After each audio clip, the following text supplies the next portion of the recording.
شروع اللہ کے نام سے جو بڑا مہربان نہایت رحم کرنے والا ہے۔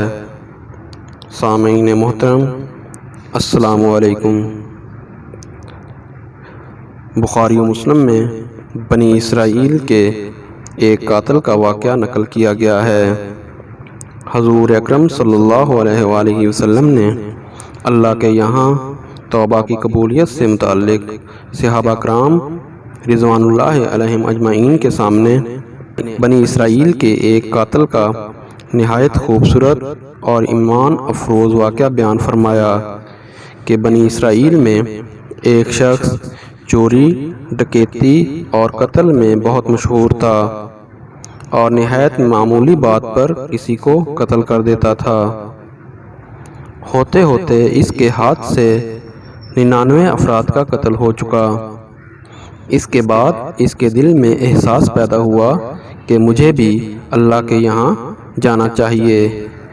چنانچہ یہ فکر بڑھتا رہا اور لوگوں سے معلومات کرتے ہوئے سرگرداں پھرنے لگا کہ میری توبہ قبول ہو سکتی ہے یا نہیں۔ کسی عالم شخص سے ملاقات کی فکر ہوئی کہ معلوم کیا جائے کہ ایسے شخص کی توبہ قبول ہو سکتی ہے یا نہیں۔ لوگوں نے ایک عابد شخص کے پاس جانے کا مشورہ دیا۔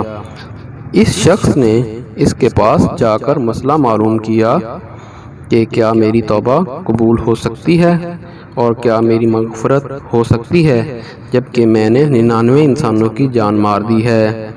تو اس عابد کو مسئلہ معلوم نہیں تھا، تو اس نے اپنی عقل سے قیاس آرائی کی کہ جو آدمی 99 انسانوں کی جان مار سکتا ہے اس کی مغفرت کہاں سے ہوگی۔ چنانچہ اس نے کہہ دیا کہ تیری توبہ قبول نہیں ہوگی۔ تو اس شخص نے غصہ اور جلال میں آ کر اس کو بھی قتل کر کے 100 پورے کر دیے کہ جب میری توبہ قبول نہیں ہوتی ہے تو لاؤ تجھے بھی ختم کر کے 100 پورے کر دیتا ہوں۔ چنانچہ اس نے 100 پورے کر دیے، مگر اس کے دل میں تردد باقی رہا کہ میری مغفرت کی کوئی شکل ضرور ہوگی۔ اس لیے اس نے لوگوں سے پھر معلومات کا سلسلہ جاری کر دیا کہ روئے زمین میں سب سے بڑا عالم کون ہے، اس سے جا کے معلوم کروں گا، وہی صحیح مسئلہ بتا سکتا ہے۔ آخر لوگوں نے اس کو بتایا کہ فلاں جگہ ایک عالم رہتا ہے، اس سے جا کے معلوم کرو۔ چنانچہ اس نے اس عالم صاحب کے پاس جا کر اپنی زندگی کی کارگزاری سنائی اور 100 آدمیوں کو کس طرح سے قتل کیا ہے سارا کارنامہ سنا کر معلوم کیا کہ اب بتلائیے کہ میری توبہ قبول ہو سکتی ہے یا نہیں۔ کیا اللہ کے یہاں مجھ جیسے گنہگار کے لیے بھی مغفرت کا کوئی خانہ ہے؟ تو اس عالم صاحب کو چونکہ علم تھا تو اس نے بتلایا کہ تیرے گناہ معاف کرنے میں اللہ کے یہاں کیا رکاوٹ ہے۔ اللہ کی رحمت کا سمندر تجھ جیسے گنہگاروں کے گناہوں سے بہت بڑا اور بہت وسیع ہے۔ چنانچہ اس عالم صاحب نے مشورہ دیا کہ تم فلاں جگہ سفر کر کے جاؤ اور وہاں کچھ اللہ کے بندے رہتے ہیں، ان کا مشغلہ صرف اللہ کی عبادت ہے، ان کے ساتھ مل کر اللہ کی عبادت کرو اور نادم ہو کر اپنے گناہوں کی معافی مانگو، انشاءاللہ تمہاری مغفرت ہو جائے گی۔ جب اس شخص نے آدھا راستہ طے کر لیا تو ملک الموت آ گئے اور اس کی موت ہو گئی۔ اب اس کی روح لے جانے کا مسئلہ کھڑا ہوا۔ آسمانوں سے رحمت کے فرشتے بھی آئے اور عذاب کے فرشتے بھی۔ رحمت کے فرشتے کہنے لگے کہ اس کی روح لے جانے کا حق ہم کو ہے، اس لیے کہ یہ سچے دل سے تائب ہو کر عبادت کے لیے جا رہا تھا۔ اور عذاب کے فرشتے کہنے لگے کہ اس کی روح لے جانے کا حق ہم کو ہے، اس لیے کہ اس شخص نے کبھی کوئی نیک کام نہیں کیا ہے، پوری زندگی گناہوں میں گنوا دی ہے۔ اور اسی دوران آسمانوں سے آدمی کی شکل میں ایک فرشتہ آیا۔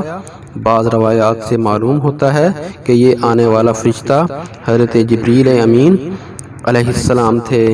چنانچہ اس فرشتہ نے تشریف لا کر ان دونوں طرح کے فرشتوں کے درمیان یہ فیصلہ کیا کہ دونوں طرف کی مسافت ناپ کے دیکھ لو، جہاں سے آ رہا ہے وہاں کی مسافت قریب ہے یا جہاں جا رہا ہے وہاں کی مسافت، لہذا جہاں کی مسافت قریب ہو اس شخص کو وہاں والوں میں شمار کر دیا جائے۔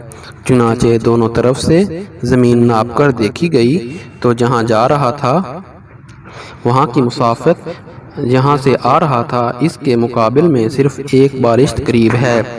چنانچہ فیصلہ ہوا کہ مقام معصیت سے مقام عبادت صرف ایک بالشت قریب ہے، اس لیے رحمت کے فرشتوں کو اس کی روح لے جانے کا حق ہوگا۔ چنانچہ اللہ کی طرف سے اس کی مغفرت کا اعلان ہو گیا۔ ایک روایت میں آتا ہے، حضرت قتادہ رضی اللہ تعالی عنہ فرماتے ہیں، حسن نے فرمایا کہ ہم سے یہ ذکر کیا گیا ہے کہ اس شخص کے پاس جب ملک الموت آیا تو وہ شخص سینے کے بل اس سرزمین کی طرف سیٹیتا چلا گیا۔ حدیث قدسی میں آتا ہے کہ میں اپنے بندے کے ساتھ اس کے گمان کے مطابق ہوتا ہوں اور وہ مجھے یہاں بھی یاد کرے میں اس کے ساتھ ہوں۔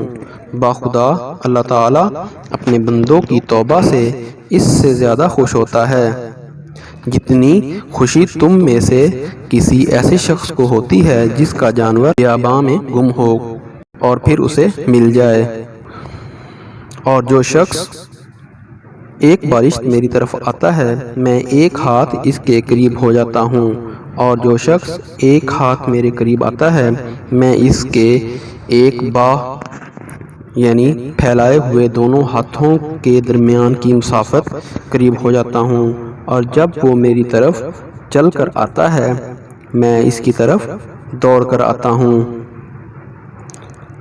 معلوم ہوا کہ انسان جب بھی سچے دل کے ساتھ توبہ کرے گا تو اس کی توبہ اللہ تعالیٰ کے ہاں ضرور قبول ہوگی انشاءاللہ۔